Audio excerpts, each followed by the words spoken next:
My own little sister stole my fiancé's, slept with him in the bed I paid for, then sent me an invitation to their wedding with the handwritten note that read, "Come watch what real love looks like, sis. You deserve to see it." 2 months ago, I opened that pearl white envelope, snapped like a wire that had been stretched too tight for too long, finally giving way. My hand shook so bad the cardstock fluttered to the kitchen floor in my tiny Lincoln Park apartment, right next to the stack of unpaid medical bills and the foreclosure notice I'd been pretending wasn't real. I stood there staring at those loopy letters, Amelia, come celebrate, and all I could think was, she's not just taking Jake, she's taking the last piece of dignity I had left and turning it into party stationery. What she didn't know, what nobody in my family knew, was that I wasn't going to cry in the corner this time. I wasn't going to disappear quietly like I always had. I had something in my purse the day of their wedding that would flip the entire script. Something worth $8 million and 32 years of being the good sister who never made waves. Before I tell you exactly how I walked into that ceremony in a white dress and watched their perfect day implode, I want to say thank you for being here while I pour my heart out. Seriously, it means everything. If you're listening and this hits close to home, drop a comment and tell me where you're tuning in from, what city, what time it is there. I love picturing you. Please hit subscribe if you genuinely like the content. That tiny click keeps these real stories coming. Okay, now let me take you back to how it all really started. My name is Amelia Hayes. I'm 34. And for most of my life, I've been the reliable one. The one who got straight A's, who worked 2 jobs through undergrad at UIC so I didn't burden mom and dad, who landed the entry-level drafting job at Kessler and Partners downtown and clawed my way up to project lead on million-dollar commercial builds. I'm the sister who remembers birthdays, sends thank you notes, and always picks up the check when we go out because I make good money now. My younger sister, Lauren, is the sparkly one. 3 years younger. Cheerleader in high school, social media pretty, the girl who could cry one perfect tear and suddenly everyone's rushing to fix whatever's wrong. Growing up in our split-level house in Naperville, the comparisons never stopped. Why can't you be more outgoing like Lauren? Lauren's so easy to love. Amelia's so serious. I swallowed it every time because I told myself being the steady one mattered. I told myself if I just worked harder, stayed quieter, kept the peace, eventually they'd see me. They never did. Jake Whitman came into my life at a networking event at the Merchandise Mart 4 years ago. Tall, easy smile, knew exactly when to lean in and listen. He was a commercial real estate broke, charming, ambitious. Always talking about building something together. We dated for 2 years, got engaged on a snowy December night at the Bean in Millennium Park. I designed our future house plans. My self-open concept kitchen, reading nook with south-facing windows, space for maybe a kid someday. I put the down payment on the ring with my own savings. I booked the venue, a gorgeous restored barn in Galena, deposited on catering. Flowers, the dress. I paid for almost everything because Jake said he was investing in our future by networking with bigger clients. I believed him. Then one Tuesday last spring, I came home early from a site visit in Wicker Park.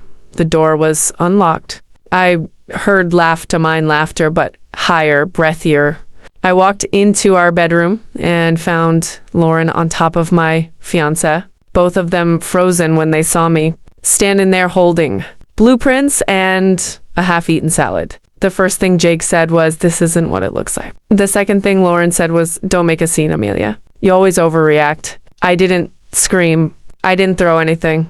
I just turned around, walked out, and sat in my car until the shaking stopped. That night, Mom called to tell me Lauren was confused and in love, and maybe if I'd paid more attention to Jake instead of working late every night, this wouldn't have happened. Dad texted, "Family first, kiddo.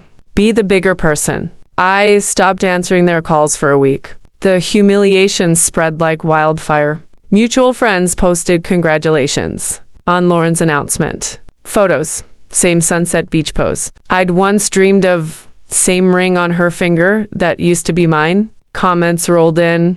So happy for you too. Love wins. Nobody tagged me. Nobody asked if I was okay. At work, people stopped inviting me to lunch. My boss gently suggested I take some personal time because the drama was distracting the team, the waterfront redevelopment project I'd led for 18 months, handed to a junior associate who'd been there 9 months. We need focus right now, my boss said. Translation: we don't need the girl whose sister stole her fiancé's. Meanwhile, our family was quietly falling apart in ways I hadn't fully understood yet. My parents' house in Naperville had a second mortgage they couldn't afford. Dad had been dipping into the small architecture firm Grandma Clara started back in the 80s, Clara Hayes, design staking personal loans against company assets he didn't technically own. The firm was bleeding money, 3 months from insolvency, but they kept up appearances because image matters. Lauren's wedding, they told me, was going to be the perfect showcase for potential investors. Jake's parents were supposedly loaded, connections, opportunity. I wasn't invited to the engagement party. I wasn't invited to the bridal shower, but Lauren made sure. I saw every single Instagram post. Cake tastings at my favorite bakery. Dress fittings at the same boutique where I'd bought mine. Honeymoon itinerary to Tuscany, the exact trip I'd planned. Each photo felt like a fresh cut. She knew I'd see them. She wanted me to. Then the invitation arrived. I called my best friend Tara that night, crying so hard I could barely breathe. "Don't go," she begged. "It's a setup. She wants to humiliate you in front of everyone." But Tara didn't know what I knew. 2 weeks earlier, I'd sat in a quiet office on Michigan Avenue with Grandma Clara's old lawyer, Mr. Donovan.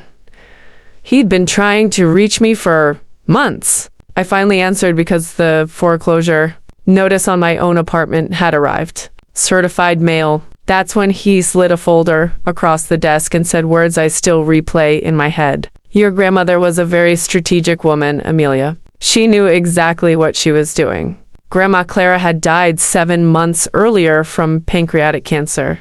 I was the only one who sat with her every single day in hospice." Lauren visited twice, once for a photo she posted with the caption, "Spending time with my angel," then cried dramatically at the funeral, even though she'd barely known her. Everyone comforted Lauren. I sat in the back and held Grandma's hand while she whispered, "The quiet ones always win in the end, baby. Just wait." She'd waited 6 months after her death to let the real will surface, sealed, specific, timed to the day, and the conditions were ironclad. I sat in that cathedral in Lake Forest, the same one I'd booked for my wedding, wearing the white dress I'd originally bought for Jake and me. Heads turned the second.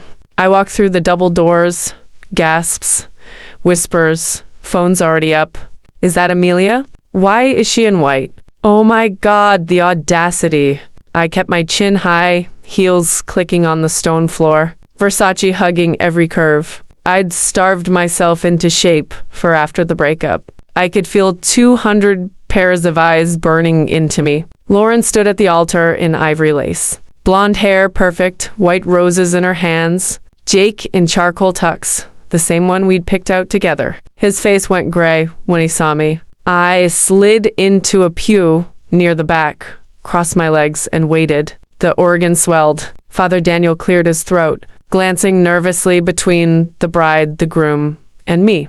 What none of them knew was that the small velvet box in my clutch held 6 months of patience, decades of Grandma's planning, and enough legal firepower to burn their entire fairy tale to the ground. The ceremony was about to start, and I was exactly where I needed to be. The string quartet started Paco Bell's Canon, that slow, aching melody that used to make me cry. Happy tears when I imagined walking down the aisle to Jake. Now it just sounded like a warning bell. Guests stood, phones already recording.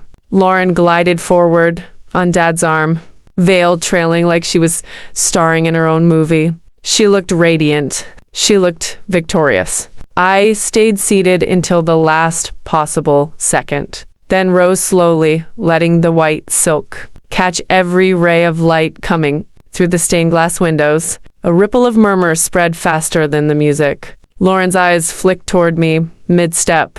I saw the exact moment her perfect smile cracked. Just a flicker. But I caught it. Good. Let her feel the first tiny splinter of doubt. Father Daniel reached the part about speaking now or forever, holding your peace. The room went so quiet. I could hear my own heartbeat. I stood. 200 heads swiveled. Lauren froze. Jake's face drained to the color of old drywall. My mother twisted in the front pew, mouth open in that silent scream she does when she's trying not to cause a scene. Dad looked like he might actually have a stroke. I object, I said, voice steady, loud enough to carry without shouting. On legal grounds. Father Daniel blinked like I'd just spoken in tongues. Miss Hayes, this is highly unusual. Legal grounds. I walked down the center aisles low, deliberate, clutching the velvet box. Every step echoed. Phones were up everywhere now. Live streams, I was sure. Lauren's bridesmaids stared open-mouthed. One of them whispered she's actually doing it. When I reached the front, I opened the box and handed the stack of documents to Father Daniel. These are authenticated copies of my grandmother. Clara Hayes's final will and trust documents, sealed until today, exactly 6 months after her passing. They contain conditions that directly affect this marriage. Lauren snatched the top page from Father Daniel's hand before he could even read it. Her eyes scanned, then widened. This is insane. You can't. Actually, Mr. Donovan stood from the 5th row, calm as ever in his charcoal suit.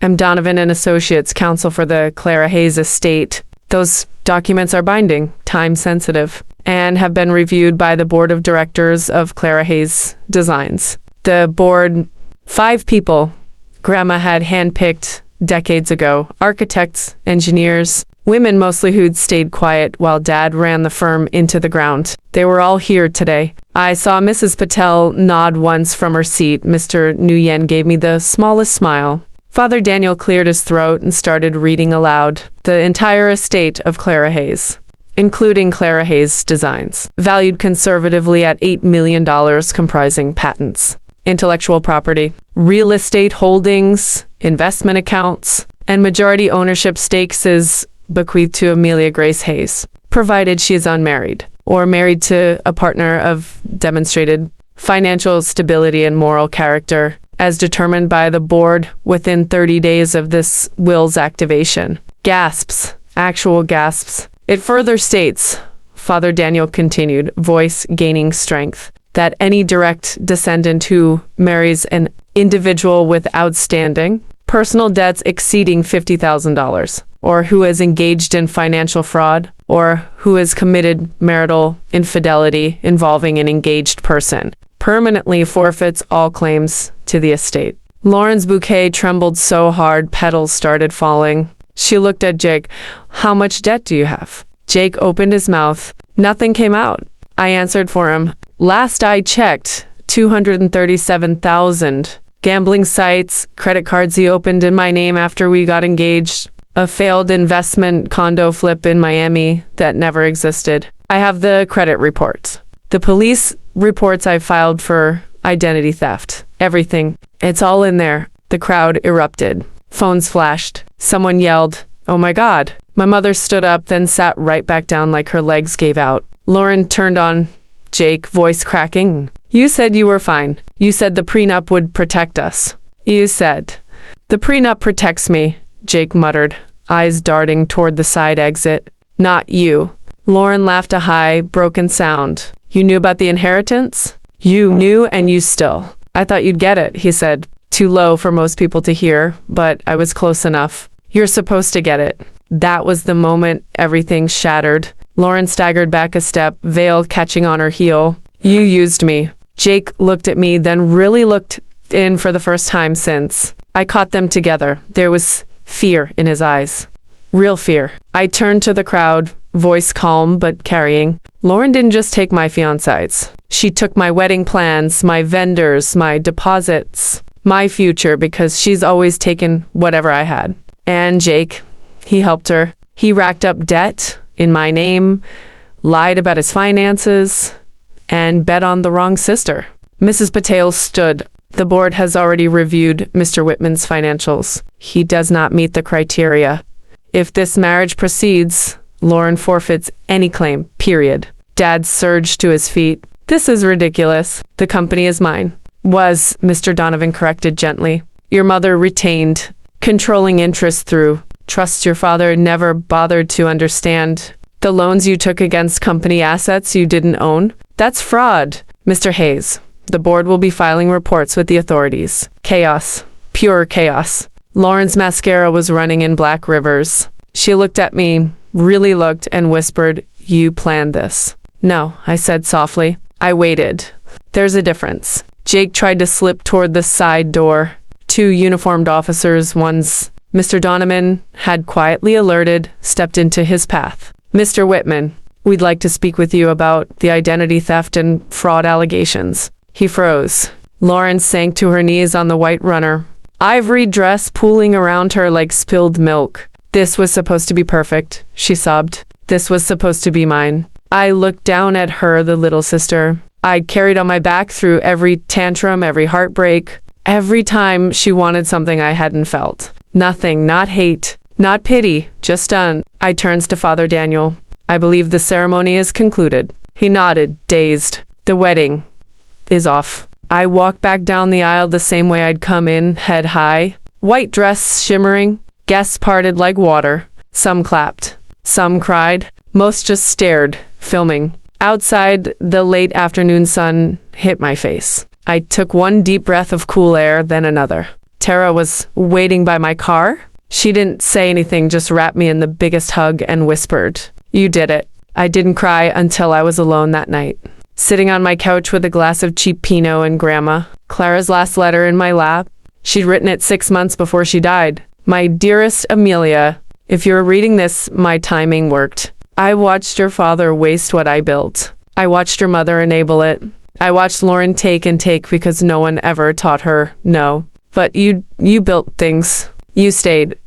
You cared about the work, not the spotlight. The company was always yours. I just had to make sure they showed their true colors first. Be patient, then be fierce. And when it's over, forgive yourself for every year you spent being small so they could feel big. You were never small, baby. You were waiting. Love, Grandma." I sold the Naperville house my parents couldn't afford anymore. The proceeds went toward their debts and a small annuity so they wouldn't end up on the street. But not 1 cent more. Boundaries, finally. Lauren moved back home. She got a job at a coffee shop in downtown Naperville. Started community college classes in business management. She's in therapy. She sent me one letter, handwritten, no frills. "I'm sorry. Not because I lost, because I hurt you. I'm trying to be better. I don't expect you to believe me yet." Lauren. I didn't write back. "Not yet. Maybe someday." Jake pleaded guilty to fraud. He's paying restitution for years. Last I heard, he was living with his parents in Wisconsin and working at a car lot. And me? I'm CEO of Clara Hayes' Designs now. We landed the waterfront contract Dad had chased for years, $42 million. We hired 6 new women architects, started a mentorship program for single moms in the field. The board meets quarterly. They're brilliant. They're ruthless about integrity. I started going to a women's networking group in Logan Square, real talk over wine, no filters. I met a civil engineer named Marcus, no relation, who listens when I talk about work, who pays his own bills, who makes me laugh until my sides hurt. We're taking it slow, very slow. I still talk to Grandma sometimes, late at night in my new condo overlooking the lake. I look at her portrait on the wall and say, "You were right. Patience isn't weakness. It's strategy." If you're still here listening, thank you, truly. What's the hardest boundary you've ever had to set? Drop it in the comments so I read everyone. Your story might be the exact thing someone else needs tonight. If this gave you even a little fire to stop letting people take from you, hit that like button. Share it with a friend who's been the good one too long. Subscribe if you want more stories of women who finally said enough. Because the best revenge isn't loud. It's quiet. It's patient. And when it lands, It's beautiful. I'll see you in the next one. Love you. Mean it, Amelia.